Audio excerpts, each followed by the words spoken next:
Dans votre ouvrage, vous distinguez les deux notions, savoir-vivre et civilité, et vous dites que c'est le résultat d'un processus de civilisation selon le sens donné par Norbert Elias. Oui.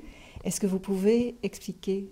Oui, alors effectivement, cette distinction m'a permis de...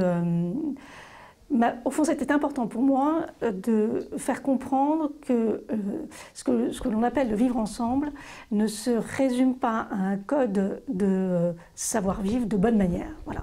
Il ne s'agit pas simplement de bonne manière qui serait frappé du sceau d'une certaine indignité parce que très assimilé à une classe sociale dite supérieure, très critiquée aujourd'hui pour ses modes de fonctionnement, pour voilà, sa mainmise sur plein de choses, la culture, voilà, etc. Donc, c'est-à-dire que cette analyse-là, qui est une analyse sociologique qui a été faite dans les années 60, notamment par Pierre Bourdieu, est effectivement très intéressante, mais réduire finalement le vivre ensemble à des codes qui seraient dommageables parce que l'apanage d'une classe sociale, c'est extrêmement dangereux en fait. Et moi j'ai le sentiment aujourd'hui que c'est un problème majeur parce que c'est au nom de cela que l'on a certainement jeté un peu le bébé avec l'eau du bain. Je pense que c'est vraiment l'expression que j'emploierais parce qu'au fond, le savoir-vivre, c'est construit de manière historique à partir de pratiques de distinction sociale. Ça, c'est très clairement établi.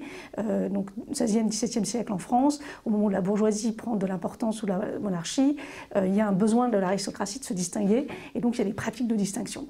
Mais en réalité, ces pratiques se sont quand même adossées à quelque chose qui était vraiment émergent à ce moment-là, qui était l'humanisme fondateur de nos démocraties.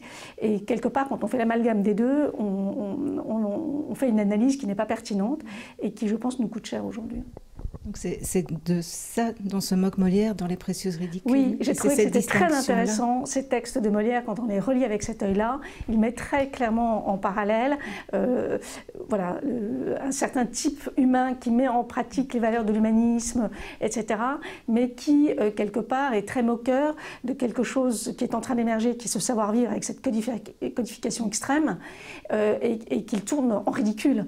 Et en réalité, quand on regarde un petit peu les manuels de savoir-vivre, donc j'ai fait un peu cette enquête, on vous donne des préceptes du type le foie gras se mange avec la fourchette et non pas avec le couteau, mais ça c'est vraiment de la codification. Ce n'est pas du tout du même ordre pour moi que d'apprendre par exemple à un enfant de laisser sa place dans un transport en commun à une femme enceinte, à une personne âgée. On n'est pas sur le même registre. Or, il y a eu un amalgame qui a été fait, qui a conduit vraiment à rejeter ces codifications parce qu'on les considérait comme une marque sociale, ce qui fait qu'aujourd'hui, on n'a plus de socle commun là-dessus et on a beaucoup d'incompréhension. Et c'est particulièrement dommageable dans des sociétés qui sont soumises finalement à une grande diversité culturelle. Ça fait 50 ans que nos pays accueillent des gens qui viennent de tous horizons, de cultures très différentes. Et quand on ne se préoccupe pas de constituer un socle de codification commun, on arrive à des niveaux d'incompréhension et du coup de violence importants.